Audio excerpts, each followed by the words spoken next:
மனசு முழுக்க வலி வலி மட்டும்தான்.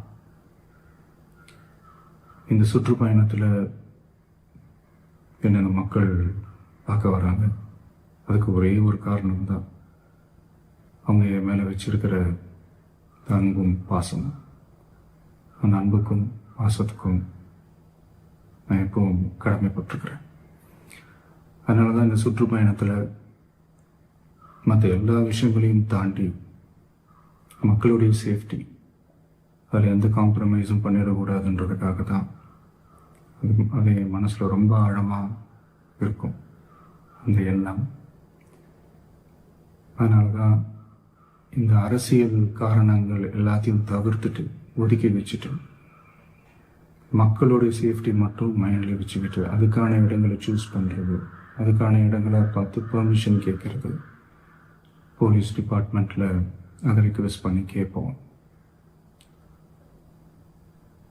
ஆனால் நடக்கக்கூடாதது நடந்துருச்சு. நான் மனுஷன் தானே. அந்த நேரத்தில் அத்தனை பேர் பாதிக்கப்பட்டு இருக்கும்போது எப்படி அந்த ஊரை விட்டுட்டு என்னால் கிளம்பி வர முடியும்? நான் திரும்ப அங்கே போகணும்னு இருந்துச்சுன்னா அதை ஒரு காரணம் காட்டி அங்கே வேறு சில பதட்டமான சுச்சுவேஷன்ஸ், வேறு சில சம்பாவிதங்கள், அந்த மாதிரி எதுவும் நடந்துடக்கூடாதுன்றதுக்காக தான் நான் அவாய்ட் பண்ணேன். இந்த நேரத்தில் சொந்தங்களை இழந்து தவிக்கிற இத்தனை குடும்பங்களுக்கும் என்னுடைய ஆழ்ந்த இரங்கலை தெரிவிச்சுக்கிறேன். எனக்கு தெரியும், என்ன சொன்னாலும் இது ஈடையாகாதுன்னு எனக்கு தெரியும். ஹாஸ்பிட்டலில் ட்ரீட் பண்ணிகிட்ருக்கிற எல்லாருமே சீக்கிரமாக க்யூர் ஆகி வரணுன்றதை இந்த நேரத்தில் நான் வேண்டிக்கிறேன். கூடிய சீக்கிரமே உங்கள் எல்லாரையும் நான் சந்திக்கிறேன்.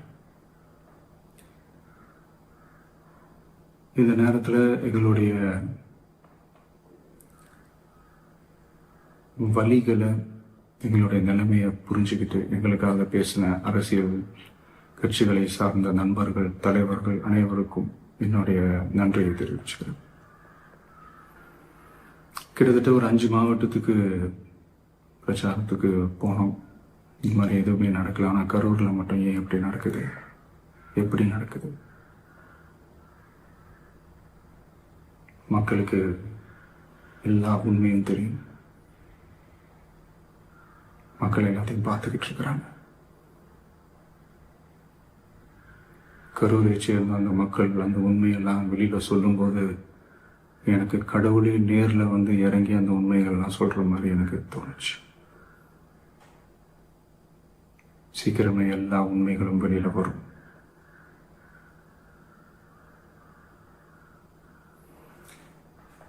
எங்களுக்கு தரப்பட்ட இடத்துல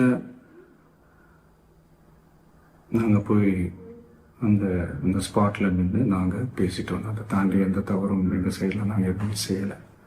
பட் இருந்தாலும் எங்கள் கட்சியை சேர்ந்த நிர்வாகிகள், தோழர்கள் மேலே எஃப்ஐஆர், அது மட்டும் இல்லை சோஷியல் மீடியாவை சேர்ந்த நண்பர்கள், தோழர்கள், அவங்க மேலே எஃப்ஐஆர்லாம் போட்டு இப்போ பிடிச்சிக்கிட்டு இருக்கிறாங்க.